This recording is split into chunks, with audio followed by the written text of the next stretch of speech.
இந்த வீடியோவில் என்ன பார்க்க போகிறோம் அப்படின்னா, நம்ம வந்து ப்ளவுஸ் பீட்டில் வந்து கட் பண்ணுறதுக்கு முன்னாடி ப்ளவுஸில் வந்து ஒரு விஷயம் வந்து நம்ம தெரிஞ்சுக்கணும். சரியா? இப்போ என்ன அப்படின்னு பார்த்தீங்கன்னா, ப்ளவுஸ்ன்னு பார்த்தீங்க அப்படின்னா 2 விதம் இருக்குது. ஒன்று நேர் கட்டிங் சொல்லுவாங்க, இன்னொன்று கிராஸ் கட்டிங் சொல்லுவாங்க. இப்போ நேர் கட்டிங் வந்து எல்லாருக்கும் செட் ஆகாது. ஒல்லியாக இருக்காங்க அப்படின்னா அவங்களுக்கு நேர் கட்டிங் வந்து கரெக்டாக இருக்கும். பட் அதுவே வந்து கொஞ்சம் கப் சைஸ் அதிகமாக பாடியாக இருக்காங்க, ஒரு 32 சைஸுக்கு மேலே இருக்காங்க அப்படின்னாலுமே அவங்களுக்கு கிராஸ் பீஸ் போட்டோம் அப்படின்னா கப் சைஸ் வந்து கரெக்டாக ஃபிட்டிங்காக இருக்கும். இல்லைன்னா கொஞ்சம் ப்ளவுஸ் போட்டோன்னே சொல்லுவாங்க, கொஞ்சம் ஃப்ளாட்டாக இருக்குது, எனக்கு கப் சைஸ் வந்து ஷார்ப்பாக இல்லை, கொஞ்சம் வந்து அப்படியே அமுங்கின மாதிரியே இருக்குது. சாரீ கட்டணும் அப்படின்னா சாரீ வந்து நிற்காம அந்த ஃப்ளீட்லாம் பார்த்தீங்கன்னா அப்படியே ஒரு மாதிரி வந்து சறுக்கிட்டு போகிற மாதிரி இருக்குது, கரெக்டாக வந்து எடுப்பாக நிற்க மாட்டேங்குது அப்படிங்கிற மிஸ்டேக்லாம் வந்து கேள்விப்பட்டிருப்பீங்க. ஈவன் உங்களுக்கே கூட அந்த மிஸ்டேக் வந்து இருக்கலாம்.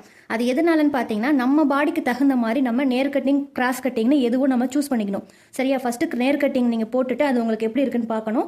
பார்த்துட்டு கரெக்டாக இருக்குது அப்படின்னா நீங்கள் நேர் கட்டிங்கே ஃபாலோ பண்ணிக்கலாம். இல்லை எனக்கு நேர் கட்டிங் வந்து ஒரு மாதிரி அமுங்கின மாதிரி இருக்குது, நல்லா இல்லை அப்படின்னு நினச்சிங்கன்னா நீங்கள் கண்டிப்பாக கிராஸ் கட்டிங் தான் போடணும். சரியா? கிராஸ் கட்டிங் போட்டால் ஷார்ப்பாக இருக்குமா அப்படிலாம் கிடையாது. நம்ம தைக்கிற விதத்தில் வந்து கப் சைஸை தைச்சோம் அப்படின்னா கிராஸ் கட்டிங்கும் ஷார்ப்பாலாம் இருக்காது. சரியா? இப்போ அது வந்து எப்படி அதில் டிஃப்ரெண்ட் கண்டுபிடிக்கிறது அப்படின்னு காட்டுறேன். உங்களோட அளவு ப்ளவுஸ்லேயே நேர் கட்டிங் ப்ளவுஸும் இருக்கலாம், கிராஸ் கட்டிங் ப்ளவுஸும் இருக்கலாம். ஸோ அதை வந்து எப்படி வந்து டிஃப்ரெண்ட் வந்து கண்டுபிடிக்கிறது அப்படின்னு உங்களுக்கு காட்டுறேன் பாருங்க. இப்போ ஃபஸ்ட்டு இந்த ப்ளவுஸ் பார்த்தீங்க அப்படின்னா நேர் கட்டிங் ப்ளவுஸ், அதாவது ஸ்ட்ரெயிட் கட் ப்ளவுஸ்னு சொல்லுவாங்க. ஸ்ட்ரெயிட் கட்டுனா வேற ஒன்றும் இல்லை, இந்த கப் சைஸ் இருக்குது பார்த்தீங்களா, இந்த பட்டி பீஸ் வந்து கிடையாது. இந்த கப் சைஸ் இருக்குது பார்த்தீங்களா, இந்த கப் சைஸ் இங்கே ஷோல்டர்லேருந்து இந்த ஒயரை எடுப்போம் பாருங்கள். இந்த ஒயரை எடுக்கிறது தான் வந்து நமக்கு கிராஸ் கட்டிங்கு நேர் கட்டிங் அப்படின்னு ரெண்டுமே வந்து டிஃப்ரெண்ட் ஆகுது. அது எப்படி கண்டுபிடிக்கணும் அப்படின்னா, இப்போ உங்ககிட்ட ஒரு அளவு ப்ளவுஸ் இருக்குது அப்படின்னா இந்த ப்ளவுஸை இப்படி ராங் சைடு திருப்பி போட்டுருங்க. அது லைனிங் ப்ளவுஸு பிளைன் ப்ளவுஸ் எதுவாக வேணாலும் இருக்கலாம். இப்போ நல்ல ராங் சைடு திருப்பி போட்டுட்டு இந்த ஷோல்டர் இருக்குது பார்த்தீங்களா, இந்த ஷோல்டர் அப்படியே சென்டரை அப்படி பிடிச்சிட்டு இந்த இடத்துல இந்த பெரிய டாட் ஒன்று இருக்கும் பாருங்கள். இந்த பெரிய டாட்டை வந்து இப்படி பிடிச்சி இப்படி இழுத்தீங்க அப்படின்னா நீங்கள் எவ்வளோ இழுத்தாலும் சரி அது அப்படியே துணி வந்து ஸ்ட்ரைட்டாக தான் இருக்கும், கொஞ்சம் கூட வந்து ஸ்ட்ரெச்சே ஆகாது, அப்படியே தான் இருக்கும். உங்களுக்கு தெரியுதா எவ்வளோ இழுக்கிறேன் பாருங்கள். இழுத்தாலுமே துணி வந்து நல்லா ஸ்டிஃபாக நீட்டாக தான் இருக்குது. இப்போ இப்படி இருந்துச்சு அப்படின்னா இதுக்கு பேர் வந்து நேர் கட்டிங், ஸ்ட்ரெயிட் கட். இந்த மாதிரி 2 விதத்தில் வந்து சொல்லுவாங்க.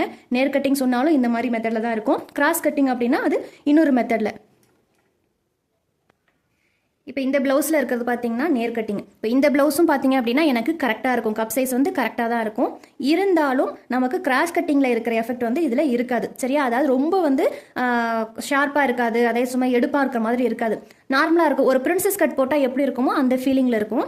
இப்போ இதுதான் வந்து நேர் கட்டிங் ஸ்ட்ரைட் கட்டிங். இது ரெண்டுமே கேட்டாங்க அப்படின்னா ரெண்டுத்துக்கும் ஒரே அர்த்தம் தான். நேர் கட்டிங்னா இந்த துணியை வந்து இப்படி நேராக இப்படி இழுத்து பார்த்தோம் அப்படின்னா துணி வந்து இப்படி இழுக்கவே இழுக்காது, அப்படியே இருக்கும். ஸோ அதுதான் வந்து நேர் கட்டிங். சரியா? இந்த பெரிய டாட்டை தான் பிடிச்சி இழுக்கணும். நீங்கள் இது கடைசி வரைக்கும் இந்த பட்டியெல்லாம் பிடிச்சி இழுக்க தேவையில்லை. இந்த பெரிய டாட் வந்து எங்கே இருக்கோ அது இப்படி பிடிச்சி இழுத்தீங்க அப்படின்னா இது பேர் வந்து நேர் கட்டிங்.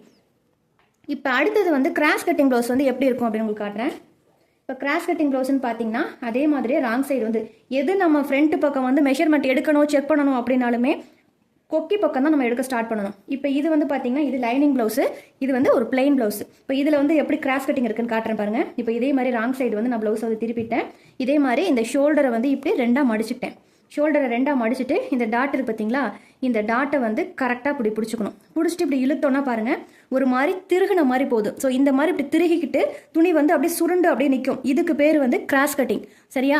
இப்போ இந்த மாதிரி கிராஸ் கட்டிங் போடுறவங்களுக்கு ஷார்ப்பாக இருக்குமா அப்படின்னா அப்படிலாம் கிடையாது. நம்ம தைக்கிற விதத்தில் தைச்சு இந்த 3 டாட் வந்து பிடிக்கிறோம் பாருங்கள். இந்த 3 டாட் பிடிக்கும் போது நம்ம கரெக்டாக பிடிச்சிட்டோம்னா எவ்வளோ நீங்கள் கிராஸ் கட்டிங் போட்டாலும் எவ்வளோ குண்டானவங்களாக இருந்தாலும் சரி கப் சைஸ் வந்து நல்லா ஷார்ப்பாலாம் இருக்காது. நம்ம பிடிக்கிற விதத்தில் வந்து கிராஸ் கட்டிங் வந்து பிடிக்கணும். நம்ம தெரியாமல் பிடிச்சிட்டோம்னா கிராஸ் கட்டிங் போட்டுட்டா என்ன ஆகும்னா ஒன்று ஷார்ப்பாக ஆயிரும், இல்லை அப்படின்னா கிராஸ் கட்டிங் வந்து இருக்க வேண்டிய இடத்துல இல்லாமல் கீழே வந்து அந்த கப் சைஸ் வந்து கீழே இறக்கம் கொடுத்துரும். சரியா? அந்த 2 மிஸ்டேக் வந்து வரும் கிராஸ் கட்டிங்கில். ஸ்ட்ரெயிட் கட்டிங்லன்னு பார்த்தீங்கன்னா ஒன்று தான், கப் சைஸ் வந்து அமுங்கின மாதிரி இருக்கும், அவ்வளோதான். ஸ்ட்ரெயிட் கட்டிங்கில் வேறு எந்த மிஸ்டேக்கும் வராது. இப்போ ஸ்டார்டிங் பழகிற எல்லாருமே பார்த்தீங்கன்னா ஸ்ட்ரெயிட் கட்டிங் தான் பழகுவாங்க. ஆனால் நான் இப்போ உங்களுக்கு எடுத்தோடனே சொல்லித்தரது கிராஸ் கட்டிங் தான் சொல்லி தருவேன். ஏன்னா கிராஸ் கட்டிங்னா கொஞ்சம் கஷ்டம்னு நீங்கள் எல்லாரும் நினைக்கிறீங்க. சரி, பிகினர்ஸ் வந்து கிராஸ் கட்டிங் வந்து அப்போ கஷ்டம், கிராஸ் கட்டிங்கே நிறைய பேருக்கு வந்து போடவும் தெரியாது, ஸோ அதை எப்படி போட்டால் தப்பாயிருமோ அப்படின்னு. அதனால நான் ஸ்டார்டிங் உங்களுக்கு தைக்க சொல்லித்தரதே கிராஸ் கட்டிங்லாம் சொல்லி தருவேன். நீங்கள் கிராஸ் கட்டிங்கை வந்து நல்லா பழகிக்கோங்க. அதுக்கப்புறம் ஆப்ஷனல் தான் உங்களுக்கு ஸ்ட்ரெயிட் கட்டிங் வந்து போடுவேன். நீங்கள் கிராஸ் கட்டிங்கில் ஒரு ப்ளவுஸ் வந்து கட் பண்ணி ஸ்டிச் பண்ணி போட்டு பாருங்கள் உங்களுக்கு எப்படி இருக்குது அப்படின்ட்டு. அதுலேயும் ஒரு ப்ளவுஸ் வந்து தைச்சிக்கணும். அப்புறம் அந்த இது எப்படி இருக்குன்னு பார்த்துட்டு நீங்கள் நல்லா இருந்துச்சுன்னா நீங்கள் அதை அப்படியே ஃபாலோ பண்ணிக்கோங்க.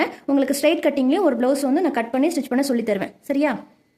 இப்போ கிராஸ் கட்டு ஸ்ட்ரெயிட் கட்டு ரெண்டுமே வந்து கட்டிங் தான் வேறு வேறு, மற்றபடி ஸ்டிச் பண்ணுறது எல்லாமே ஒரே மெத்தட் தான். இப்போ உங்களுக்கு ஸ்ட்ரெயிட் கட்டிங்க்கும் கிராஸ் கட்டிங்க்கும் இருக்கிற டிஃப்ரெண்ட் வந்து உங்களுக்கு நான் காமிச்சிட்டேன். இப்போ நம்ம ப்ளவுஸ் பீட்டில் வந்து எப்படி கட் பண்ணணும் அப்படிங்கிறத நம்ம காட்டுறேன்.